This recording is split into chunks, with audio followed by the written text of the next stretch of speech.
A graduate of the Iowa Writers Workshop, a former Wallace Stegner Fellow at Stanford, and the recipient of a fellowship from the National Endowment for the Arts. Maggie Shipstead is a working artist. I don't like the idea of writing what you know, and I think you know the things you know because you've learned them, and so there's always the possibility to learn more and know more. So for me, it's sort of the adventure of writing is to be able to discover new things and tackle new subjects. Which translates well into her own wanderlust. I started writing a bit for travel magazines in sort of mid-2015. I started pitching places that would help me in the book, places that I wanted to see, so I felt like I could represent Marian's journey more accurately. From Missoula to the Arctic, what is it like to live this writer's life? Join us in conversation to find out. Please welcome Maggie Shipstead to the Northwest Passages virtual stage.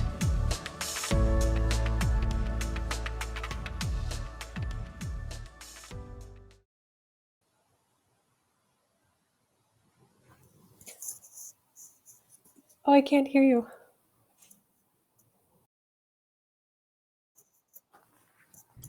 Talking to us from California? Yes, yeah, I'm in Los Nice. Angeles. Well, thank you for joining us tonight to talk about The Great Circle. Make sure I get it in the right place, or Great Circle. Ta-da! Here we are, yeah. If you're watching us on our live stream right now, you can click directly to Auntie's above us to buy a copy of what just landed today on the New York Times bestseller list. Congratulations. I saw that it was also Apple's, book pick of the month. Read with Jenna has picked this out. I'd just like to say we picked it out way, way early. We're super You're a pioneer. fortunate. Yeah. We like to be trendsetters here in Spokane. Also, if you're watching on our live stream, there's a form to the side where you can submit questions, which we will get to. We have a couple in the queue. But the overview of Great Circle, reading directly from the back, for those of you that have not read it yet, it is the story of two vastly different women, a daredevil aviator and a disgraced Hollywood starlet whose fates collide. It is there are so many circles, you don't even know how to start with all the different circles. But start with how long it took you to write this one. I understood it was like 7 years. Yeah, well, Astonish Me was published almost exactly 7 years ago. So, of course, the whole span of that time included both writing this and the publication process. But I started really writing in fall of 2016, which was right when I moved to LA. And it took me, I'd written both my first two books, at least the first drafts, in less than a year. Seating arrangements in about 8 months, and Astonish Me in 5 months. And so I thought, I'm just someone who churns out books, one a year. And it took me 3 years and 3 months to write the first draft of Great Circle, which was 980 pages long. So this, huge, slender volume that we now have has actually been reduced quite a bit. But that's still, there's still a lot of there's not much that's missing. I mean, it is really involved. The details, the research that had to go into this. I mean, historical fiction, I get it. But you make so many references to real people. Our reviewer, Ron Sylvester, and I actually, when he wrote this, he said, I felt like Googling Marion Graves because things were so precise. And I swear to God, I was screaming. I'm like, yeah, I did too. I was like, wait, did I miss something? I really thought she was made up. Yeah, a lot of people have Googled her just to make sure, You need to build her a Wikipedia page. Let's get on that. That's right. That would be really confuse people. But yeah, so it was 3 years and 3 months to write the first draft, and then a year to revise, and then I sold it to my publisher 2 years and 8 months ago. And my editor and I did 3 or 4 drafts, and then there's all the copy edits and page proofs. So it's really been a journey, both metaphorical and literal. Yeah. Do you have was it a big Post-it board of things with like I imagine with when you're looking at CSI shows and all that stuff, there's the strings to all of this stuff because things tie so well together. Well, thank you. I'm so glad.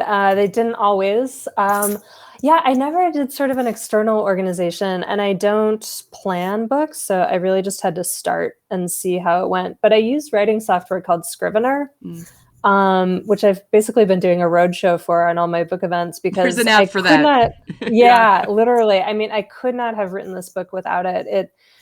It helped me, like, it's a little difficult to explain, but Microsoft Word document, I'd either have to have one huge document for the whole book or like 80 for each, to have one for each chapter. And this lets you keep everything in one place and move it around. You can kind of see what you have. It was still a gigantic, organizational challenge, but that's how I did it. And I can't imagine life without Scrivener. It costs $50. Everyone should buy it. Maybe you should get it. There should be a code, a Great Circle code. There should be. Get this in. Well, it's one, there's an app for that. Well, the writing for powerful or, interesting, compelling, powerful women, the references for the women pilots in here are real. I mean, you of course will reference Amelia Earhart. The book starts, though, with a line from, I should have it memorized by this point. Flip, flip, flip. Say it with me. I was born to be a wanderer. I understand that you were influenced by, was it Janet? Or no, Jean Batten. Jean Batten. Yeah. There's a statue of Jean Batten at the airport in Auckland that I saw in the fall of 2012. I'd been traveling New Zealand and I thought I was going to write a different book, kind of died on me. So I was at the airport sort of thinking, what am I going to do next? And I saw this statue, and she was the first person to fly solo from England to New Zealand in 1936. And so it's a really cool statue. And then a plaque engraved with a quote from her, which was, "I was destined to be a wanderer." And so that kind of got morphed into being the book. And I didn't start writing really for 2 years after that, but I just sort of had that in the back of my head that this was what I was going to do next. Well, you are a writer. That's what you do. This is not a side hustle. You've also written for different magazines and traveled around. I read the article that you wrote for Outdoor Magazine. It seemed like, you built the trip and wrote the book. So the trip came before the book was, cooked? Yeah, I started writing for travel magazines in 2015, sort of when I was less than a year into the drafting process, and I knew I wanted to go to some of the places Marion goes. I wanted to go to the Antarctic and to the Arctic, and I was sort of looking for ways to do that, and sort of fell into somebody travel else writing. Pay for it. That was good. Yeah, ideally, yeah, for sure.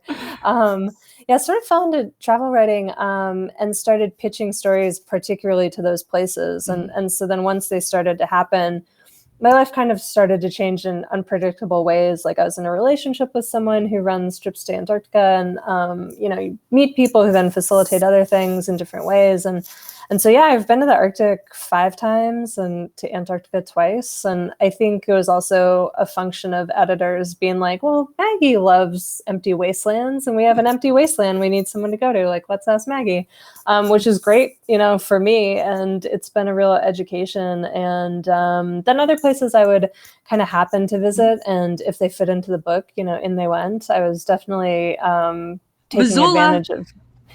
Missoula's representing. Yeah, I spent 2 months in Missoula, actually right before I started writing the book. Kind of by chance. I wasn't living anywhere at the time, and I was considering moving there. And I was planning to set the book in Nebraska at that point. And it was only after I left Missoula that I thought, maybe this is more sort of topographically interesting and has sort of interesting flat. There's not. It's like Kansas, very flat. Yeah. I don't want to ignore the characters in the book. I would imagine most people are getting to read this now. We have a question actually that I can pose to you from Ron. He's wondering, how much were you or are you influenced by Wallace Stegner's work, especially when it comes to creating such strong and complicated women? Oh, that's nice. I mean, I'm a great admirer of his, and I was a beneficiary of a fellowship that was established at Stanford in his name, and takes 5 fiction writers and 5 poets every year for 2 years. And you spend 2 years in workshop, and it's an amazing sort of resource for developing writers. I would say it's been a long time since I've read his novels. I think I was a teenager, and I should probably do a reread, but yeah, not directly. But, it all kind of goes into the primordial soup that makes you a writer. And I do identify as a Western writer as well. So he's, of course, a hero. Now that you're located in LA, and after your travels, is that what was the impetus for Hadley's character? She just, the starlet kind of. So weird to have these two weird in a wonderful, awesome way. Completely different women, both driven by ambition, both of them raised by uncles, and how that affected them. We'll get into that, I guess, a little bit later. Well, I hope to. But having the LA influence play out as this other life was happening with the Montana, the kids growing up, reading about starlets and how she screws up her life, almost like Marion does with a relationship. Yeah, Hadley, Marion was definitely my starting point for the book. And like I said, I just moved to LA. And so maybe a month into working on the first draft, I wrote a section that became one of Hadley's sections, kind of out of the blue, in this sort of intense first person voice. And it had nothing on the surface to do with Marion at all, but I just felt like this was the missing component for this project. And often I need things to sort of intersect. And it was a really different voice that I thought would sort of cut through the bulk of the book, which is a more earnest third person voice. And then it also became this lens to sort of show how difficult it is to reconstruct a life, particularly decades later. And yeah, I think it's fun to write about Hollywood. Most of my friends in LA work in the business in one way or another. It's very omnipresent. And so just taking even sort of familiar Hollywood tropes and just digging into them and redeploying them and using them as a platform for more interesting language was really fun for me, and was a nice break. But it was difficult to figure out how to structure Hadley in with Marion and sort of what the rhythm between the two should be. How many, I would imagine there was just so much primary material that you were looking at when you were putting together Marion's life, even from, the whorehouses in Missoula, bootlegging, that had to have been fun. What kind of primary resources were you looking at there? I have accumulated this whole library of stuff that I got. I sort of research as I go. So not just YouTube, not just the internet. I used a lot of YouTube for Astonish Me, I will say. And occasionally it did sort of answer my need. There's still sort of, World War II era, instructional flying films on YouTube and things like that. But I use I think it's called the Montana Historical Project. They have a lot of old photos, and it's a really nice searchable database. I read accounts from the time. I read, and then in the flying part, lots of books by and about pilots. Read about Antarctica. One funny thing that happened was I was in Missoula after I'd been working on the book for about a year, and was at the Aviation Museum at the airport. And these 2 guys came, and they were pushing a historic aircraft out kind of the big doors. And they just said oh, tell that lady if she wants to come along, she can. And I was like, I'm the lady? Yeah, I'm the lady. So I went out, and they were taking up a 1927 Travel Air 6000 and just asked if I wanted to come along. Yeah. Just put her in there. Yeah. And so liability release, nothing. Just kidding. Nothing. Just cross your fingers. And so it was the exact. So then I decided that would be the type of airplane Marion learned to fly, because I'd been in the exact plane, in the exact place. And it was just this really serendipitous kind of, perfect. So thing. You're not a pilot or yourself in any way, shape, or form. You're just a passenger that likes to fly places. Yeah. One of Marion's first trips, her first trip was to Scotland after she married Barclay. Mm-hmm. Where do you remember where your first trip was? My first international trip? Sure. I think, well, because I'm from Southern California, at some point when I was really little, we just took the train down and went over the border to Tijuana. And then Okay, so your first plane ride then. Yeah, well, I mean, we'd go back and forth to grandparents in Michigan, but I don't really remember that. My first sort of big international trip that felt like a trip was when I was 13. My mom took me to Europe for 3 weeks, and I got to choose where we went. And it was partly my brother is or was a pilot. He went to the Air Force Academy, and he just left, and we were so sad. And she wanted to distract herself, but she really let me choose what we did. And even like I'd read about a random monastery in the Alps and like a National Geographic from the 60s. And I was like, can we go try and see this? They had St. Bernard dogs there at the St. Bernard Pass. And she was like, sure. And so it ended up being, 3 trains and 2 buses, and we did it. And so that was kind of a formative experience of being like, oh, if you want to go somewhere and the opportunity presents itself, you can just go. These places are all in existence. I had read that you didn't intend to become a writer, that wasn't this wasn't a calling for you, which again, talk about astonishing.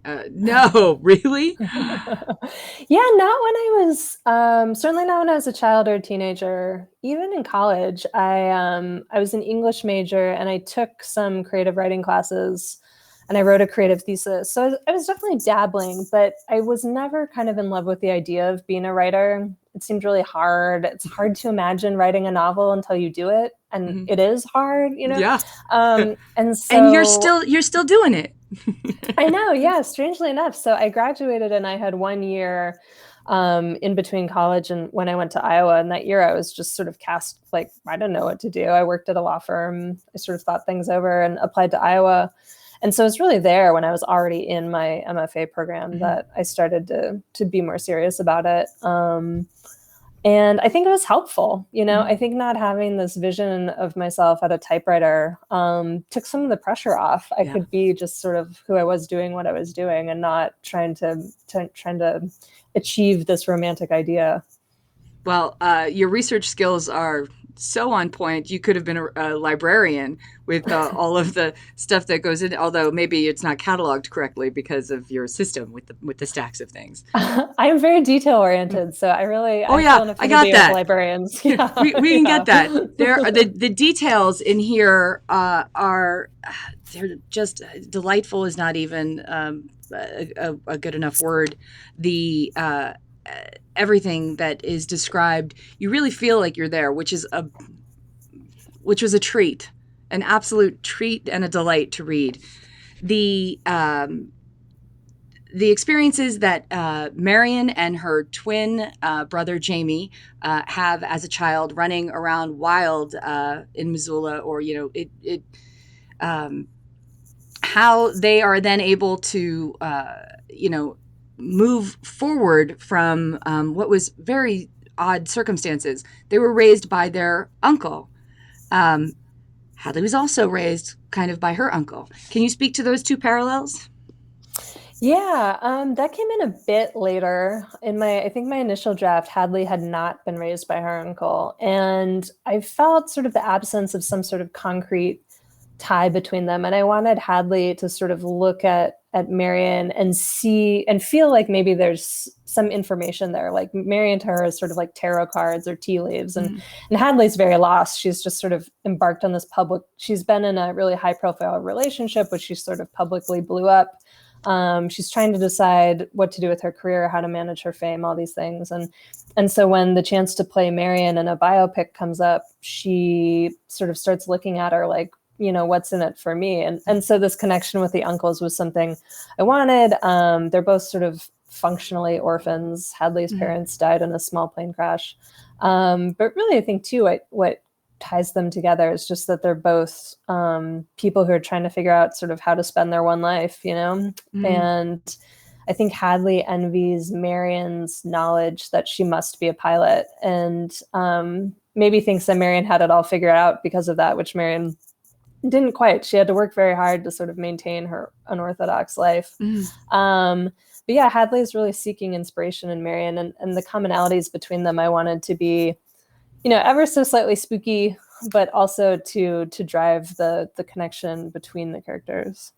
I felt, I think even early on, it's a statement that Hadley says, Marion really only knows what happened. You know, when you're living your life, you never really know everything about somebody, and when you die, you take those secrets with you, which was really interesting, an interesting theme throughout the book. The twins' mother, Annabelle, her secrets, what affected her, how she became herself. It's stunning. It's just fun, and when you read it, you go, oh gosh. But while we're talking of secrets and what the power of secrets, Marion said at one point, people treated her differently now that she knew their secrets.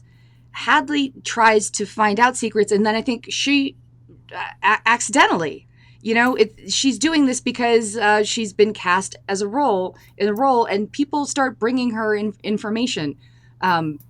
So she finds out some of Marion's secrets, but I don't know what Hadley's secrets are.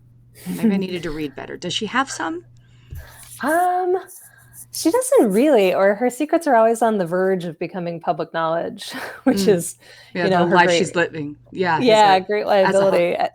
And that was another version of this that sort of existed. I had a draft where Hadley was much more like rolling up her sleeves and going to the library and sifting through stuff about Marion and trying to sort of piece together this sort of question of who Marion was, that got scaled back a little bit. And kind of also one of my touchstones in starting the book was, you say you're writing a book about a woman who disappears flying around the world, and people are like, Amelia Earhart, and fair enough. But what interested me about Amelia Earhart the most, I think, is that I think it's very clear that she crashed into the ocean and drowned. Like, none of the other theories really hold water. And, but we just have processed her death because it was a disappearance so differently.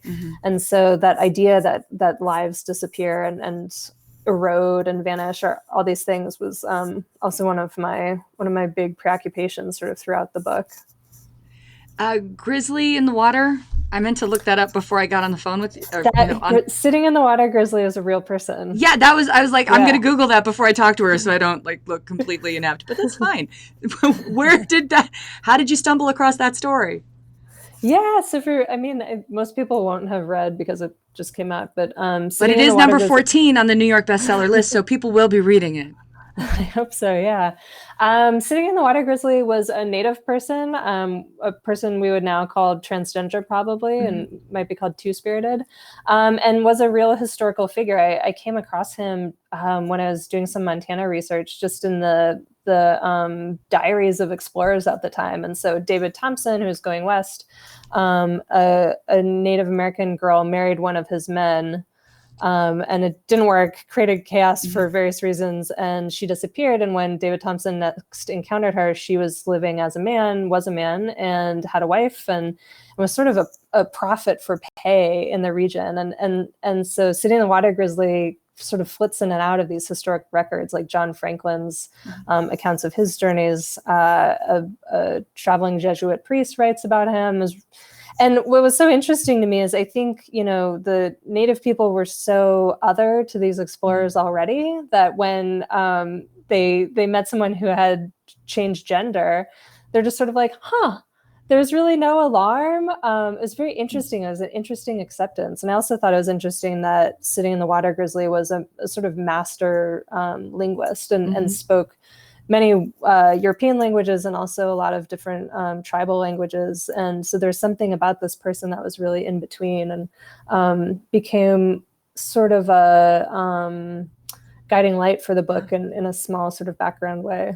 Well, actually, you challenge gender norms throughout Great Circle, and you deal very effectively with, traditional relationships, gay relationships, trans relationships. Was that a purposeful choice?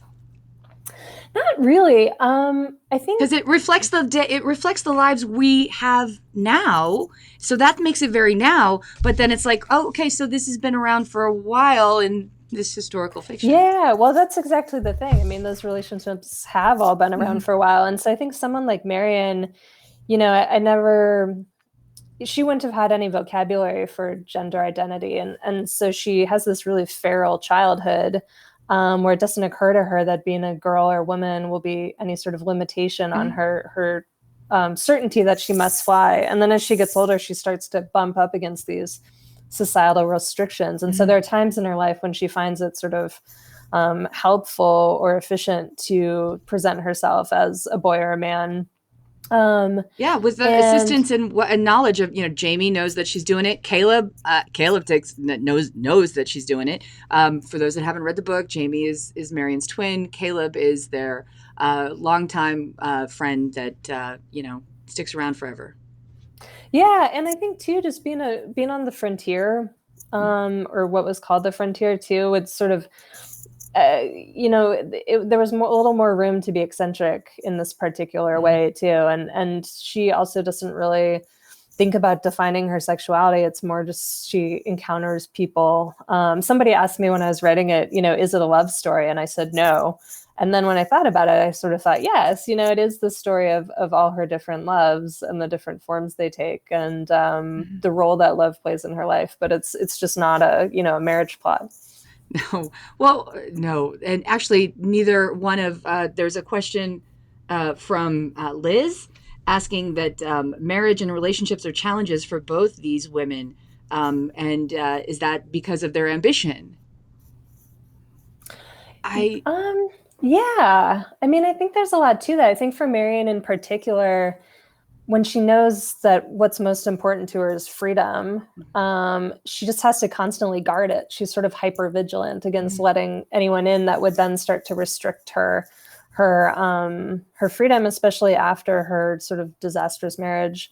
And Hadley, I think Hadley's just sort of mixed up. But yeah, I think it is difficult for her to create space and trust for a solid relationship, just given all the pressures on her and the sort of public act of performing femininity and performing a partnership that we sort of ask celebrities to do. Yeah, that creates a completely different person for them.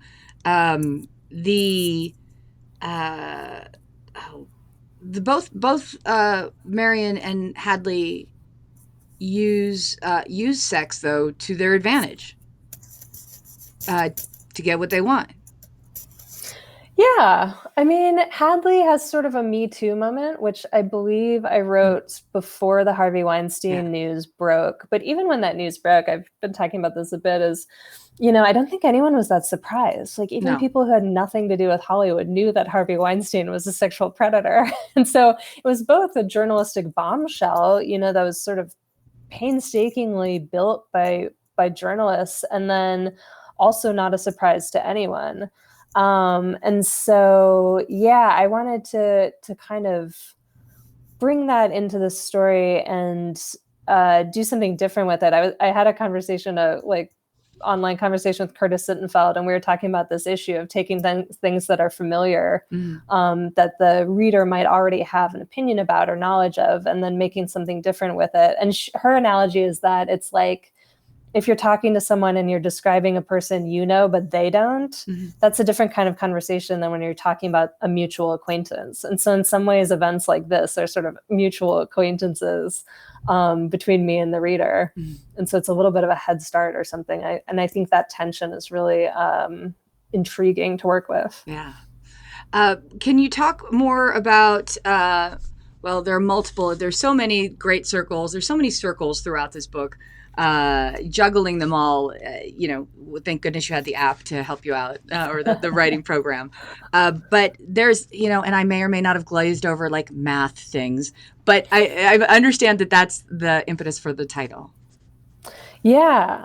So this is at the very beginning of the book, but for those who aren't familiar, a great circle is the circumference of a sphere at its largest point. So the equator is a great circle, and then every line of longitude is also a great circle. And so that's why, in a commercial flight, you're taking a curved path. The shortest distance between 2 points on a sphere is a segment of a great circle.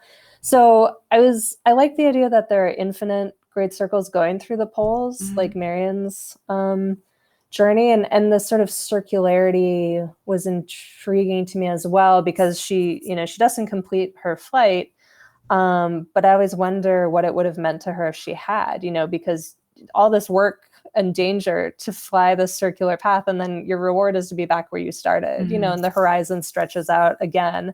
So I was interested in that endlessness. The book's very concerned with scale, like a human life is both really small and really big, and the planet's both really small and really big. And so how do you sort of grapple with the size of things, and circles sort of present a similar kind of mind-bendy challenge. Yeah. When you were traveling for this, what became the book, I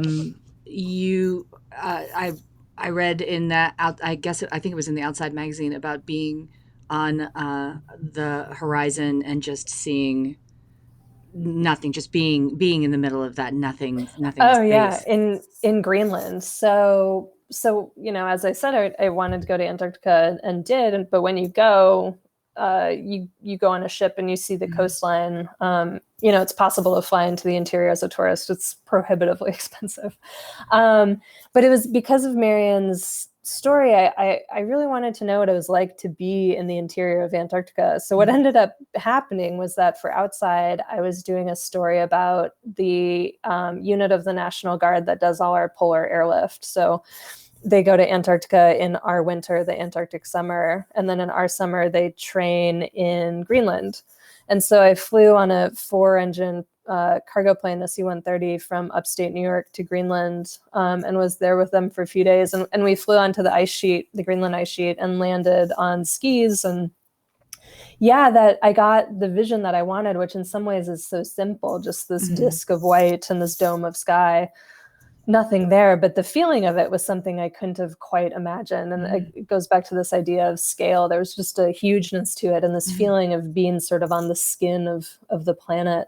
And also a strange feeling of standing on thousands of feet of ice, and I kind of take these steps and it's just snow, but you're like, what's underneath me? I don't know. It was really otherworldly. Yeah. Just to be able to travel and do that. I'm just looking forward to it again. I would imagine you are too. Debbie has a question asking, where do you inspire to travel next? Do you have a list? So hard. Well, I have a couple assignments, so that'll define it. My first assignment back was actually also for Outside, and it was supposed to happen last summer, obviously got canceled. And it's an all women's backpacking or backcountry skills trip in Alaska, in the Alaskan interior. Amazing. That sounds great. So right. Let's send her out. She likes the desert. Let's go do this. We got the writer. Yeah. I think I pitched this one. Yeah. And then in the fall, I have a cruise in French Polynesia that I was supposed to leave on like 3 days after the lockdown started. And so it really seemed like I was going to go until the last minute. And my editor was like, "You're not going on a cruise." I was like, "Oh, right. And probably not." Yeah. The voice of reason coming in like, no. Yeah. That is not a good idea. Yeah.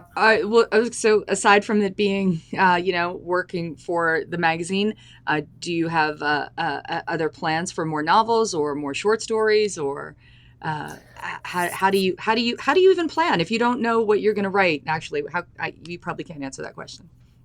Well, it can be difficult. I have a short story collection coming out next summer, which I sold with this book, and so stories I've already written. And then I have started another novel. I had sort of some false starts during the pandemic. It was funny, as all this time where you can't go anywhere. Was it productive for you? I mean, did you, shutter in place in LA? And I did. I was almost always here. My parents live in San Diego, so I was down there. We sort of podded. I was down there a little bit, and I did a couple road trips for travel magazines. But, you sort of think, oh, I have this uninterrupted time and quiet. I won't be going off on these trips. But it didn't really, I think one thing I didn't appreciate about normal life was just how much inspiration, for lack of a better word, I draw from just basic human interaction and talking to my friends and hearing about their lives and being out in the world, and even just taking my computer to a cafe in my neighborhood and working there with kind of background activity. I really missed all of that. It was really hard to sort of access my sort of fictional mind, and I was still finishing this book. I had to read it, for those last few page proofs and stuff a few times, and that took up a lot of energy. But yeah, I've started something. I think it's going to be a lot less research based. It's not going to be as long, God willing. No, this is good. Okay, so we have to go back to the other to your prior books and get those, because after this, okay, so it will take you more than one sitting. That is true. But yeah, otherwise you'll get a blood clot or something. So please don't read it in one sitting. It's not. I feel like I haven't talked enough about the men in this book. The ones that aren't scoundrels. We could talk about Jamie for a little bit and his chosen profession, also influenced by his uncle. Jamie brought up by their uncle was a painter and had a hell of a gambling problem, which is, gosh, that was how Marion got married. That's not too much of a spoiler alert. It happens early on. But how did you, immerse yourself into the art world, talk about research, or were you already very familiar with the process that you then had Jamie imbibe as a painter? No, like everything I sort of had to learn as I went. So yeah, okay, that is writing. That's like you said in the writing is an opportunity for adventurers to learn new things. Yeah, it was funny to see that video because, of course, all those clips are when my other books came out and I was still in my 20s. Yeah. I guess I was 30 when Astonish Me came out, and I was like, looked a little different, and it was fun to see them. So with Jamie, he follows in his uncle's footsteps. He's a really gifted artist. But at one point I came across a documentary, an old PBS documentary about combat artists who during World War II, and I think before as well, and to this day, every branch of the military, at least in World War II, recruited from either within their ranks or from without, and tasked these men with the actual language was to capture the spirit or essence of war. Mm-hmm. And so sometimes they could choose where they went, other times they were sort of sent. And so there's an amazing body of work, which you can find a lot of online, that these artists did, sketches and full-scale paintings of battles or just of sort of life during the war. So when I came across it, I thought, oh, this is what Jamie should do. And so then that, changes the trajectory of the book, because then like the paintings I liked the most that I saw were by an artist who was in the Aleutian Islands during the war. And so because I could already sort of picture the work, I decided to send Jamie there. Plus Marion had spent time in Alaska. And so he's also getting to go to this place or version of it that matters to her. Mm-hmm. And so then, I have to go out and buy books about World War II and the Aleutian Islands. And it's just sort right of off. Yeah. It's a tax write-off. Just file it away. Lots of used books. It's nice. Well, speaking of books, Claire at Auntie's always wants to know what books you're reading now. Well, I always kind of have a smorgasbord going. But what I've been reading most actively right now is a nonfiction book with an Antarctica connection that came out the same day as mine. You've been twice. You're going to go a third time? I'm sure I will. Yeah.